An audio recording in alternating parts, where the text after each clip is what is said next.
হয়, বীৰ লাচিত সেনানীসকলে কিমান বীৰ এইটো যোৱাকালি আমি গম পালোঁ। অভয়পুৰীত যিটো ঘটনা ঘটি গ'ল, বঙাইগাঁও জিলাৰ অভয়পুৰীত, অতি দুৰ্ভাগ্যজনক, অতি নিন্দনীয়। আৰু সঁচাকৈ ক'বলৈ গ'লে লাজ লাগিছে আমাৰ যে সাংবাদিকৰ ঘৰত আহি, আৰু আমি যিটো ইতিমধ্যে গম পালোঁ বিক্ৰমৰ লগত, যেতিয়া আমাৰ সতীৰ্থ বিক্ৰমৰ লগত যেতিয়া আমি কথা পাতিলোঁ, সুৰামুক্ত অৱস্থাত কিছু যুৱকে আহিছিলে, তেওঁ ঘৰৰ চৌহদত সোমাই তেওঁক ভয় ভাবুকি, প্ৰাণে মাৰাৰ ভাবুকি পৰ্যন্ত দি গৈছে। সঁচাকৈ দুৰ্ভাগ্যজনক ঘটনা। আমি জাফা তৰফৰ পৰা পুনৰ এবাৰ এই কথা নিন্দা জনাইছোঁ, গৰিহণা দিছোঁ। যোৱাকালিও আমি আমাৰ ষ্টেটমেণ্ট দিছিলোঁ প্ৰেছক, মিডিয়াক।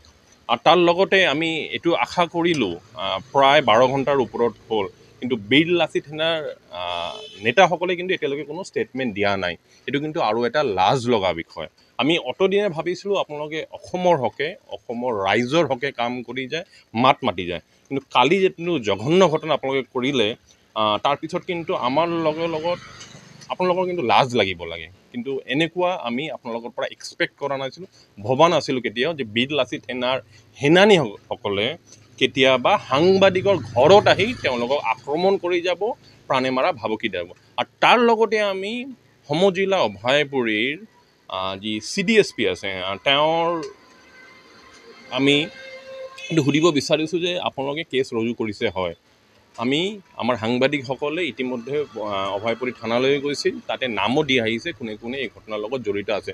কিন্তু প্ৰায় 12 ঘণ্টা হৈ গ'ল, অতিক্ৰম হ'ল, আপোনালোকে কিন্তু এতিয়ালৈকে কোনো পদক্ষেপ ল'বলৈ আমি দেখা নাই। আপোনালোকে ভয় কৰিছে নেকি বীৰ লাচিত সেনাক? যদি আপোনালোকে ভয় কৰিছে, আমাক কৈ দিয়ক যে হয়, আমি বীৰ লাচিত সেনাক ভয় কৰিছোঁ, সেইকাৰণে তেওঁলোকক আটক কৰিব পৰা নাই, আমি থানাকো তেওঁলোকক মাতিব পৰা নাই। এইটো আমাক কৈ দিয়ক। আমি এটা গণতান্ত্ৰিক আন্দোলনৰ পথেদি আমি জাফা, লগতে যিসকল আমাৰ সাংবাদিক বন্ধুসকলে আছে, সকলোৱে আমি আগবাঢ়ি যাম। চাওঁ ন্যায় পাওঁ কি নাপাওঁ। নহয়, খালি সাংবাদিক বুলি কথা নহয়, যিকোনো মাতৃভাষাক ভাল পোৱা মানুহে যদি আঙুলি দিলেহেঁতেন, তেনেহ'লে কি বীৰ লাচিত সেনাই ঘৰত গৈ ভাবুকি দিব?